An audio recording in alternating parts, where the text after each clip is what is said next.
La escena se desarrolla en un laboratorio de alta tecnología. La luz azul de un monitor ilumina la secuencia sinuosa del código genético.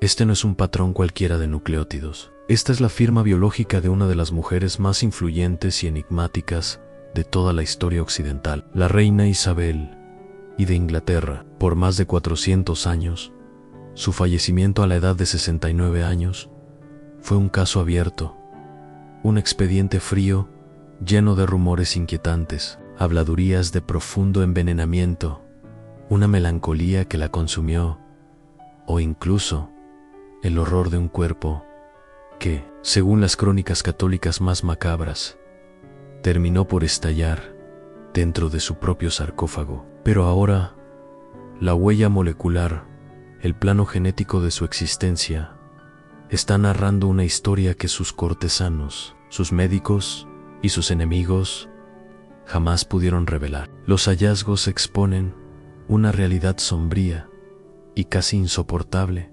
sobre lo que ocurría en el interior de su cuerpo. Un relato que, por fin, decodifica el misterio de su caída y el inimaginable sufrimiento que la monarca de hierro ocultó con tenacidad al resto del mundo. El ADN de Gloriana se ha liberado y su verdad es más cruel que cualquier ficción. La reina de cal y el arte de la ilusión para el mundo exterior.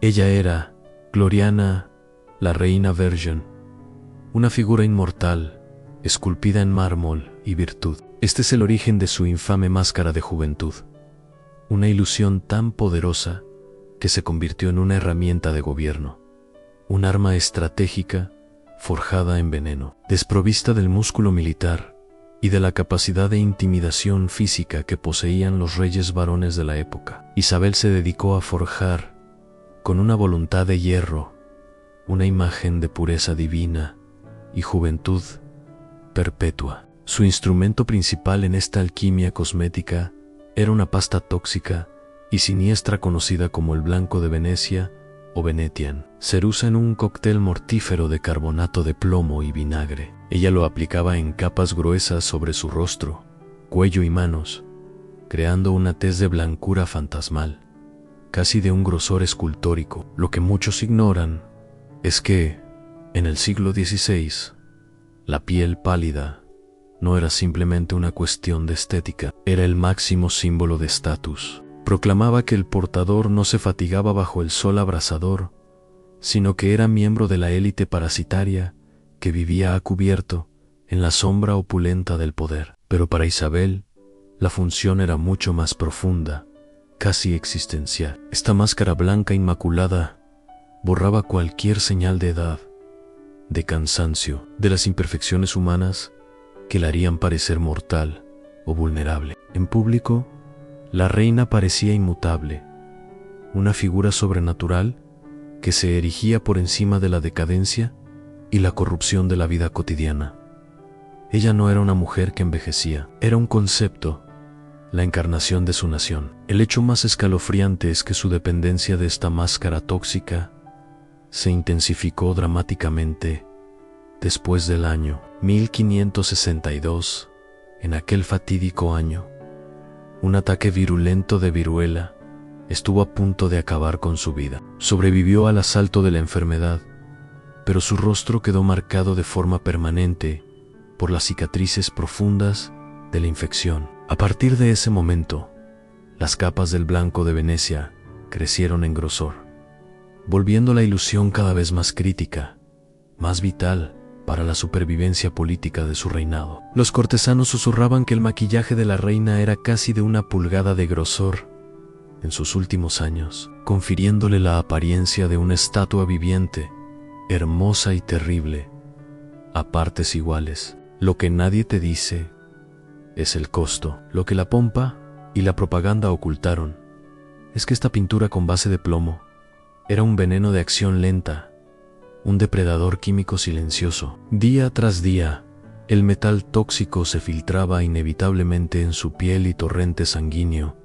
atacándola en secreto desde el interior. La misma sustancia que utilizaba obsesivamente para proyectar una imagen de invencibilidad y vigor era lenta y metódicamente, destruyendo su cuerpo desde la médula. La obsesión por el retrato y el archivo de la mentira.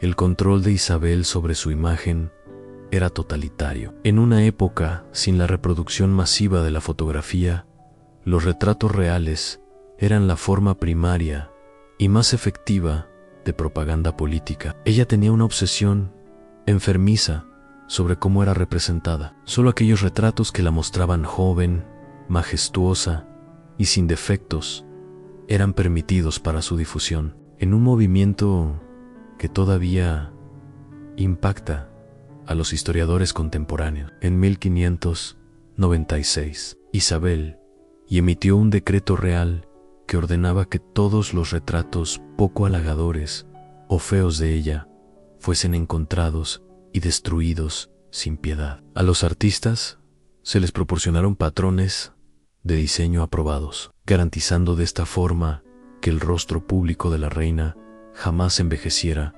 ni un solo día. El ejemplo más conocido es el retrato de Darnley de 1575, que se convirtió en la plantilla icónica para innumerables copias oficiales. Incluso en su sexta década de vida, los retratos oficiales la mostraban con la piel lozana y lisa de una mujer de 20 años. Ella había logrado crear una reina inmortal, un mito poderoso que cimentó la unidad de su reino en tiempos de fractura religiosa y política. Pero bajo la densa capa de pintura y el esplendor de la parafernalia real, su cuerpo físico estaba llevando una contabilidad terrible de todos esos años. Esa máscara perfecta era también la más hermosa de las prisiones doradas. El colapso lento y el espectro de la soledad a medida que Isabel se acercaba a su 70º año. La magnífica ilusión que había mantenido con tanta tenacidad a lo largo de toda una vida gloriosa comenzó a resquebrajarse y a desmoronarse. Para su pueblo, ella seguía siendo Gloriana, la reina virgen que había desafiado y doblegado a la poderosa armada española, la figura que había inaugurado una era de oro. Era una leyenda viviente, aparentemente impermeable a los estragos del tiempo y la vejez. Lo que nadie te cuenta, sin embargo, es que detrás de los muros fortificados del palacio, la reina estaba desapareciendo en un abismo de fragilidad. Estaba físicamente agotada, mentalmente exhausta y, peor aún, atormentada por una profunda sensación de pérdida que ninguna cantidad de poder o riqueza terrenal podía mitigar. El mundo que ella había conocido, la corte que había construido, se había desvanecido. La mayoría de sus consejeros y amigos más leales y de mayor confianza habían muerto. William Cecil, su inamovible ministro principal durante 40 años, había partido. Su maestro de espías, Francis Walsingham, el genio invisible detrás de su seguridad, se había ido así a mucho tiempo. La pérdida de sus damas de compañía, mujeres que habían sido sus únicas confidentes desde la infancia, la dejó en un estado de devastadora soledad. Pero el fantasma que se cernía sobre ella, el espectro más grande y doloroso, era el de Robert Devereux, el conde de Essex. Él había sido su favorito deslumbrante e impulsivo, un hombre al que había amado con una ferocidad casi paternal, pero cuya ambición ciega terminó por superarle. En 1601, Essex lideró una rebelión fallida e increíblemente insensata contra ella. Isabel, la reina de Estado, no tuvo más alternativa que firmar su orden de ejecución. La decapitación de Essex fue un acto puramente político, necesario para la supervivencia de la corona. Pero para Isabel, la mujer, fue una herida que jamás cicatrizaría. Sir Robert Carey, su primo, escribió que en su último año de vida, la reina pasaba horas y horas sentada en aposentos oscuros, llorando la suerte de Essex. También se dice que murmuraba su pesar por la ejecución de su prima, María, reina de Escocia, un evento que había tenido lugar casi 2 décadas antes. La monarca de voluntad férrea se estaba ahogando en un mar de dolor y arrepentimiento que la aislaba del mundo. El peaje físico y el veneno dorado, este colapso emocional, un derrumbe psicológico ante el paso de los años y la soledad, desencadenó un deterioro físico impactante. Lo que muchos historiadores pasaron por alto es que su legendaria predilección por los dulces, un lujo exquisito en aquella era, finalmente le pasó una factura letal. Con una dieta excesivamente rica en azúcar, sus dientes habían decaído hasta convertirse en muñones ennegrecidos y dolorosos. Se formaron abscesos agudos en sus encías, haciendo que fuese una agonía para ella poder comer o incluso articular la palabra. Sus glándulas se hincharon y su cabello, que una vez había sido su gloria, se había adelgazado tanto que dependía por completo de pelucas elaboradas. Y luego estaba el veneno que ella misma se aplicaba. Décadas de aplicarse el blanco de Venecia con base de plomo en su rostro habían cobrado un precio terrible y silencioso.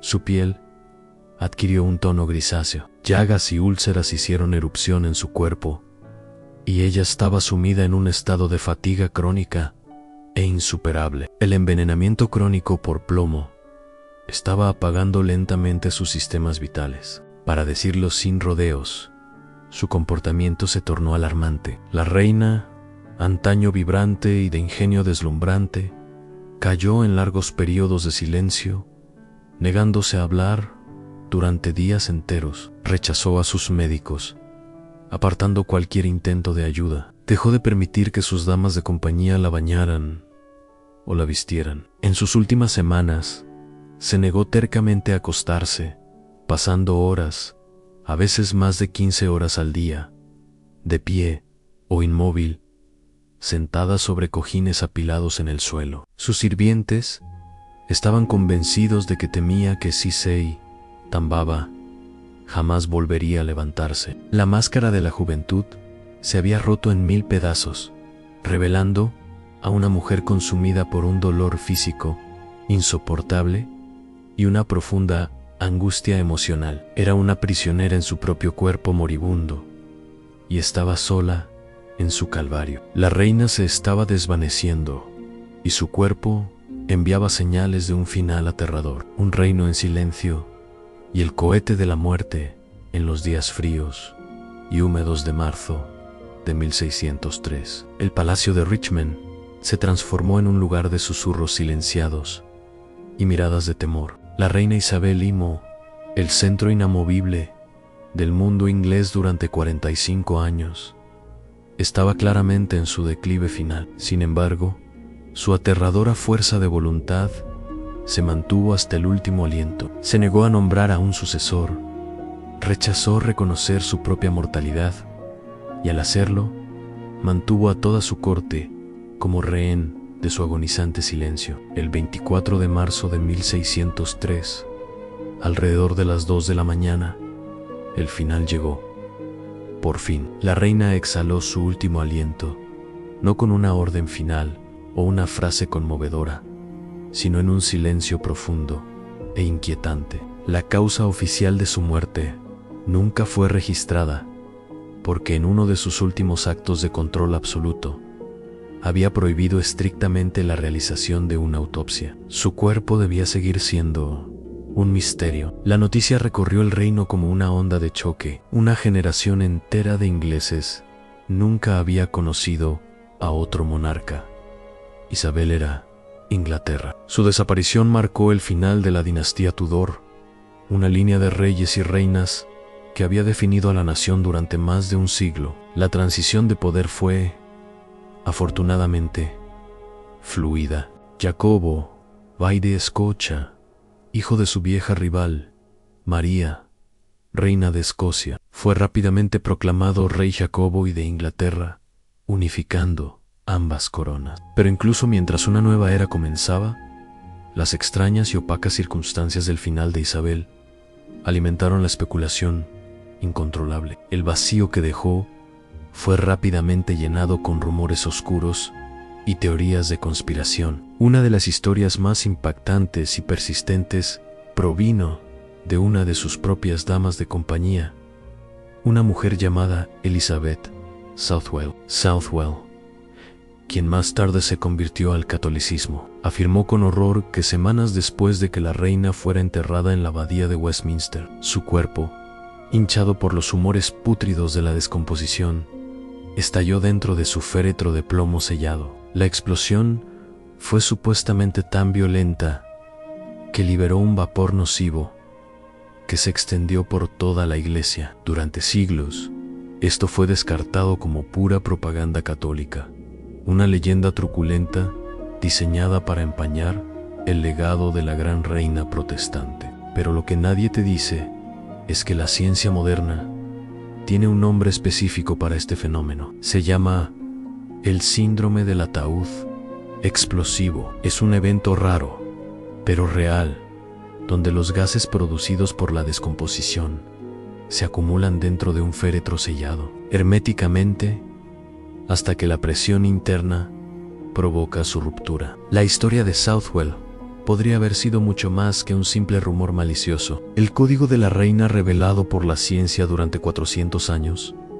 el secreto final de la reina Isabel I Perma, nació sellado en el silencio marmóreo de su tumba en la abadía de Westminster. Su cuerpo yacía intacto, sus misterios sin resolver y su leyenda inalterable. Pero en un evento televisivo que marcó un hito, un equipo de expertos forenses de primer nivel se atrevió a hacer algo que alguna vez se pensó impensable: llevar a cabo una autopsia virtual y moderna sobre una monarca muerta hace más de 4 siglos. Utilizando tecnología que habría parecido brujería a la corte Tudor, se propusieron resolver, con métodos forenses del siglo XXI, cómo murió realmente una de las gobernantes más poderosas de la historia. Dirigido por patólogos y brillantes antropólogos biológicos, el equipo abordó la muerte de Isabel como si se tratara de un caso forense completamente nuevo.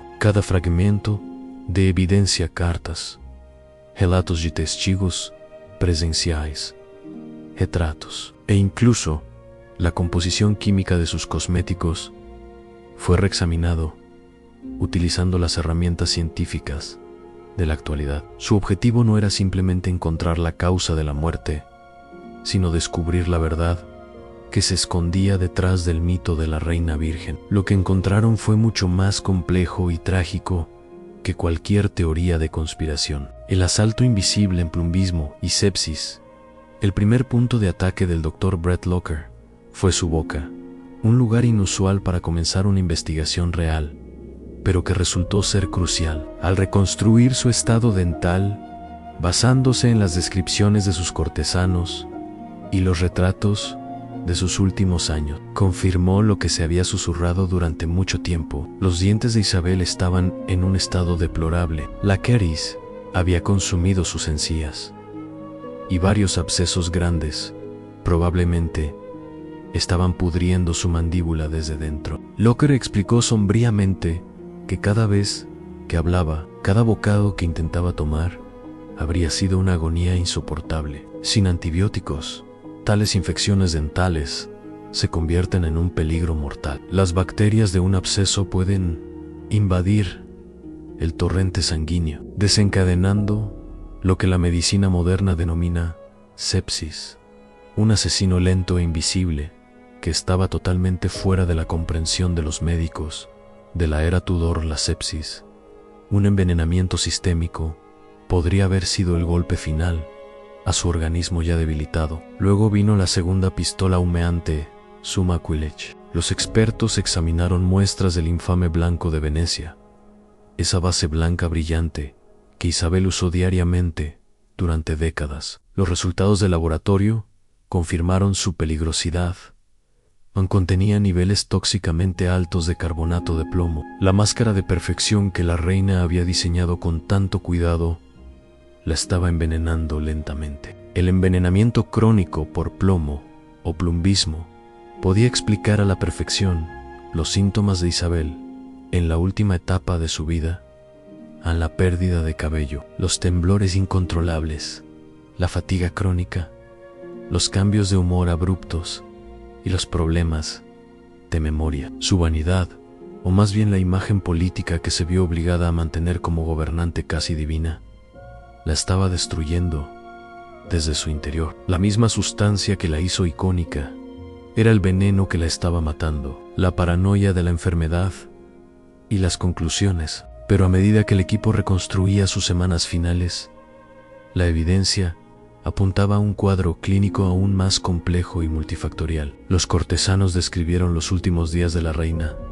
como extraños y profundamente inquietantes. Su cuerpo estaba hinchado, sus dedos hinchados, y su negativa a acostarse indicaba un profundo terror a la muerte. Pasó horas sentada e inmóvil, mirando al vacío, murmurando para sí misma. ¿Era delirio provocado por la infección o el colapso neurológico inducido por la neurotoxicidad del plomo? Los expertos señalaron que el plomo ataca el sistema nervioso central, causando paranoia, depresión y alucinaciones. Esto podría explicar el terror que le impedía recostarse a la mente de la reina. Envenenada por su propia belleza, estaba colapsando bajo una agresión química constante. Además, la hinchazón y el incidente de su anillo, que tuvo que ser limado de su dedo por la retención de líquidos, apuntaban a una insuficiencia circulatoria y posiblemente a un fallo renal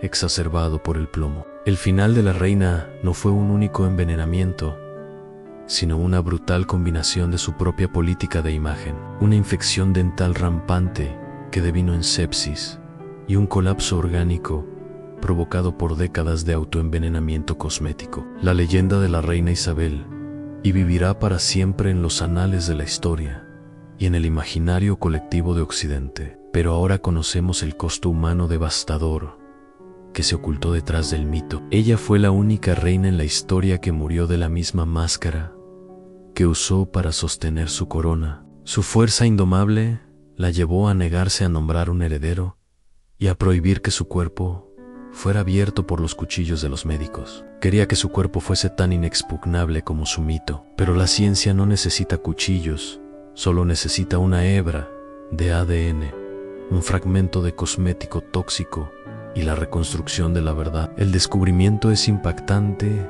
La reina virgen, cuyo poder se basaba en la apariencia de la pureza inmaculada, estaba literalmente podrida por dentro, víctima de su propia vanidad política y de su aislamiento emocional. ¿Qué piensas tú, que nos escuchas, sobre esta historia? ¿El hecho de conocer la verdad de su agonía cambia la forma en que ves su reinado? ¿Fue su increíble fuerza de voluntad también su mayor debilidad al negarse a rendirse a la edad y a la enfermedad? Déjanos tus comentarios aquí abajo y no olvides darle me gusta y suscribirte a Registro Prohibido para descubrir más historias que fueron consideradas demasiado peligrosas para los libros de historia.